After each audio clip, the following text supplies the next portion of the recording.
This video goes with Kuta handout number 22.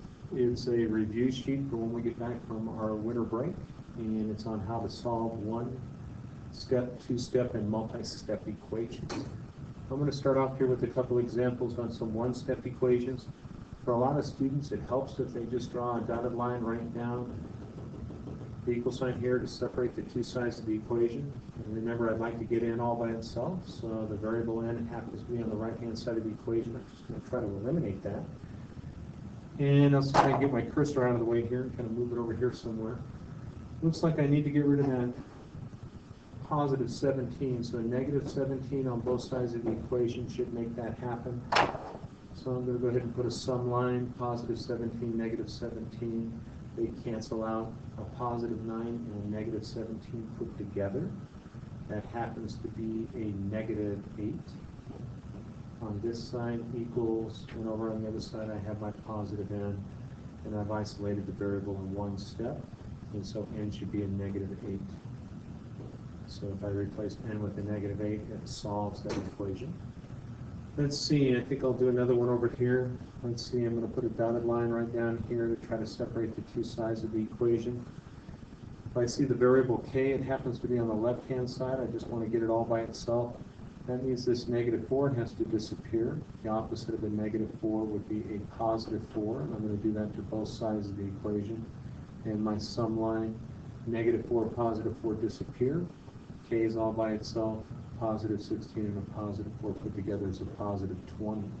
So those are some examples of some one-step equations for students who maybe forgot that over the holiday break. Let's see, we'll move on to the second page here. Let's see, I think I'm going to do problem number 11. This will be a two-step equation, and once again I'm going to go ahead and just draw a line right down my equal sign to separate both sides. Looks like if I want to get a all by itself, I have to get rid of the negative 9, the coefficient, and the positive 6. I'm going to save the coefficient of the variable for last. So the opposite of a positive 6 is a negative 6. I'm going to do that on both sides. These cancel. If I put a positive 42 and a negative 6 together, I get a positive 36 equals, and over on this side, a negative 9a, and nothing is still a negative 9a. I want to get a all by itself, so what's the opposite of multiplying by a negative 9? I'm going to divide by a negative 9. Remember, a negative 9 divided by a negative 9 becomes a positive 1, so here's my positive 1a. Got to divide this side by a negative 9. Positive 36 divided by a negative 9 is a negative 4. So my answer, if I substitute a with a negative 4, both sides of the equation will equal each other. And the last example I'm going to give is going to be a multi-step equation. And so in problem number 12, once again, if I just kind of draw a dotted line down here through my equal sign so I can separate both sides of the equation, looks to me like I need to multiply this negative 8 through the parentheses. I'm going to have to multiply it by a negative 2r and then go back and multiply that negative 8 by a positive 2. So I'm going to do that first. I still have 16 on this side of the equation. But a negative 8 times a negative 2r becomes a positive 16r.